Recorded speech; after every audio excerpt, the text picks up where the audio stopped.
Am I beautiful yet? Today we're talking beauty branding 101. How has the industry changed and what you need to know to build a beauty brand today.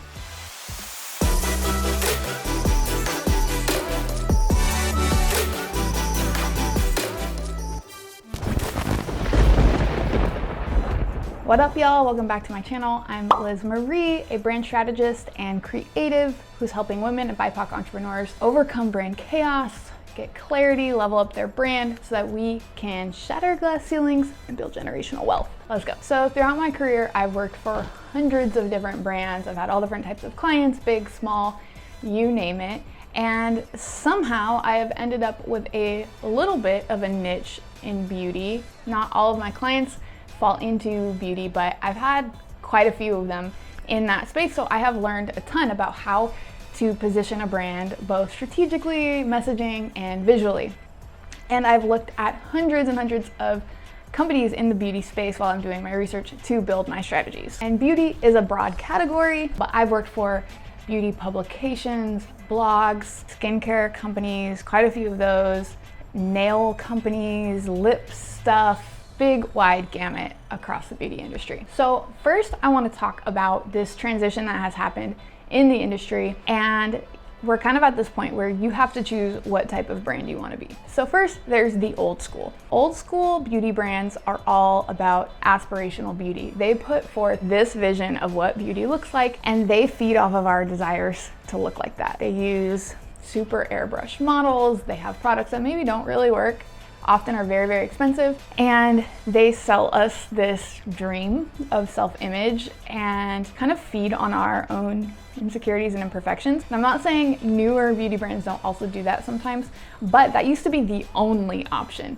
Beauty brands were all about this, and there were differences in personality. Some would be very accessible girl next door, like let's say CoverGirl historically. They're also a low price point, very down to earth. And then there would be these like high-end kind of maybe older focused and definitely more luxury brands like Lancome or something like that. So there was still some diversity in personality and brand position, but all of them used aspirational beauty, and most of those visions of beauty, like in their ads and on their social media, were white women that met this Eurocentric beauty standard.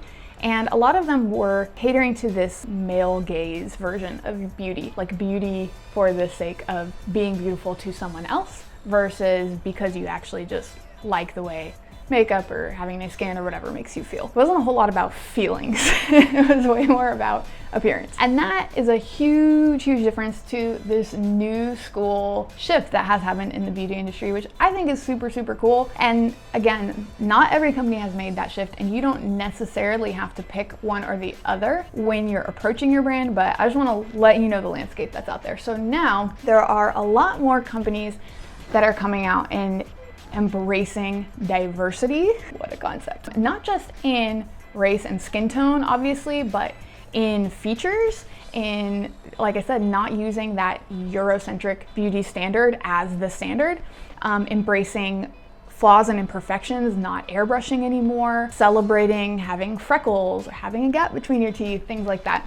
That was not ever gonna happen 20 years ago. Like, it was shocking to even imagine that that would have been the case. And because of this, or I don't know, maybe it's a chicken and the egg, there has been much more emphasis on self-acceptance, celebrating your own beauty, whatever that is, how everyone is beautiful, and enhancing your features, or engaging in makeup or in skincare because of how it makes you feel, not because you're unhappy with yourself and you want to fix something within yourself, but because it just brings you joy or it makes you feel beautiful or whatever. Big, big, big, big shift. And in terms of branding, that is a shift from being like a ruler brand when we're talking brand archetypes to saying like, this is what is beautiful and you peasants must conform to this, to saying like, oh shit, you're great how you are, but if you want a little pick-me-up, try this thing. That is a huge personality shift, and it is a huge shift in the emotional journey for the brand. So before, the old school approach is to present this idyllic, utopian, fake ass, perfect vision of what someone should look like and say, you are not that, so use our products and maybe you'll get like that. And it's preying on negativity and reinforcing insecurities. It's a negative emotional journey for most people. New school is, you're dope, you want to have some fun with the way you look, or you want to be even more dope, or whatever. It's a positive emotional journey. And like I said, not the case everywhere, but that's a big shift culturally and in brand positioning. There are a few landmark beauty brands that helped make this transition. Not in isolation. Part of this is a cultural shift, especially with Gen Z, with social media, kind of backlash against airbrushing and all these things. But several key companies have really disrupted the beauty space and helped make this shift. So 3 cool examples that I want to talk about that you can learn from. The first is Glossier. That may seem obvious. You're like, really? I watched this whole video for you to talk about Glossier. They're huge, obviously. But it's why they're huge. Their whole thing about going direct to consumer, how they started with Into the Gloss, a publication, and then built a beauty brand off of that. The crux of it is that they put real people first. They listen to their audience or their potential audience or their customers and continue to, and build products that real people actually want, not solving a problem that would just make you conform to a beauty standard. They actually gave people what they're really looking for. The biggest lesson from Glossier is to be customer centric and to prioritize real people in your audience if you want to go this new school route. And an important thing to consider is that old school approach of being so aspirational usually takes a shit ton of money. It's hard for small brands to have those type of like incredibly aspirational photo shoots or hire those type of models or whatever it may be. It's a little bit more accessible to the average person. The next total game changer I have talked about before in a few other videos is Fenty Beauty, Rihanna's beauty brand. I talked about this in my Rihanna Badass Brand Breakdown.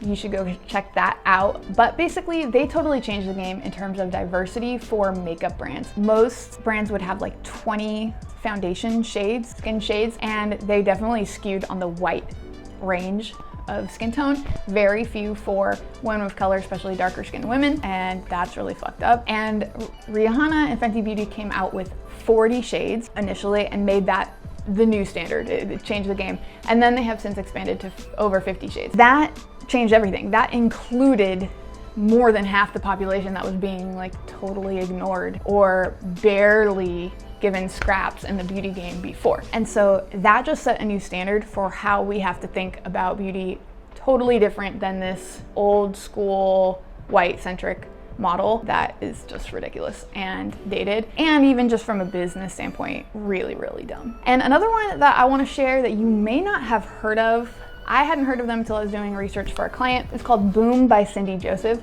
I'm guessing my audience here is a little bit on the younger side. Their target audience is like in their 50s, 60s, and 70s, but they have a super cool brand position. So this is a skincare company that is pro-age. So most skincare companies are all about anti-aging, wrinkles, and like making you feel like you shouldn't grow older.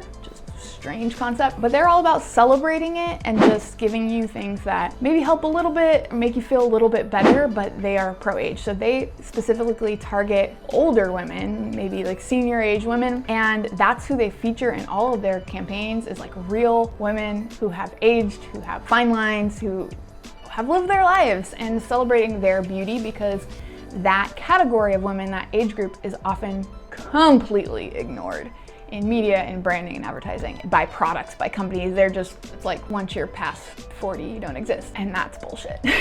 So Boom by Cindy Joseph is a really cool brand to learn from for the sake of addressing a real need with a real group of people.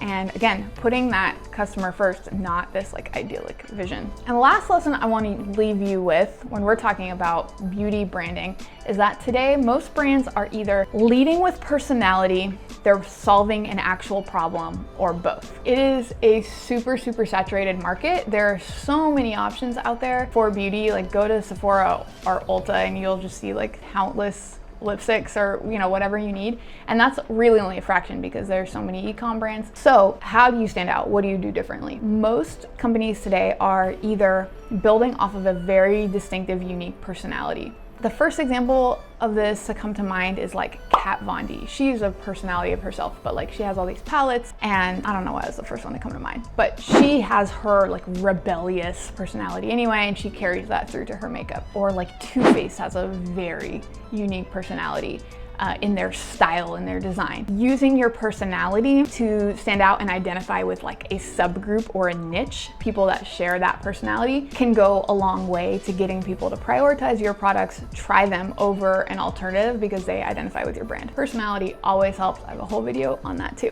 But the second is to actually solve a problem, and that's filling a gap, or this product doesn't work, or like Rihanna, there is a industry-wide problem of no one serving most of the population. And that's the harder thing to do, frankly, because you have to have a really fucking good idea. But that's what you can really, really own. An example of this, in a way, is Kylie and her lip kit. Now, I'll be the first to tell you, I'm not the biggest Kylie Jenner or Kardashian fan, but this was a very strategic business move. Obviously, she has a shit ton of influence already, so, you know, leg up right here. But she saw that people wanted their lips to look bigger, largely based on her own influence. And I have to mention that this is totally appropriating Black beauty standards, and that's a whole other issue, but we have to mention that. However, she saw that people wanted this and created an entire huge business, the basis of which was basically one product, at least at first. Maybe she's expanded, I don't know. But the lip kits, that was a gap in the market at the time.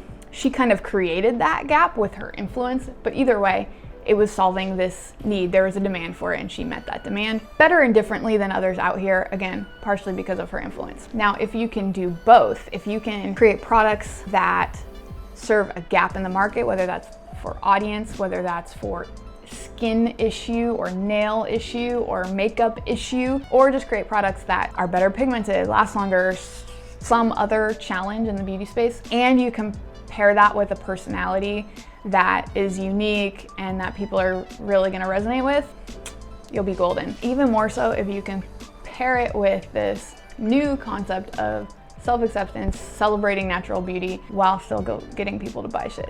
It's an interesting concept. Hopefully this gave you a little bit of an overview of what branding is like in the beauty space right now. Drop a comment and let me know if you have any questions or anything else you'd like to see about branding in the beauty industry. Until next time, stay badass. All right, y'all, if you like this video, don't forget to like, comment, subscribe, all that good stuff down there. And check me out at LizMarieStrategy or LizMarieStrategy.com.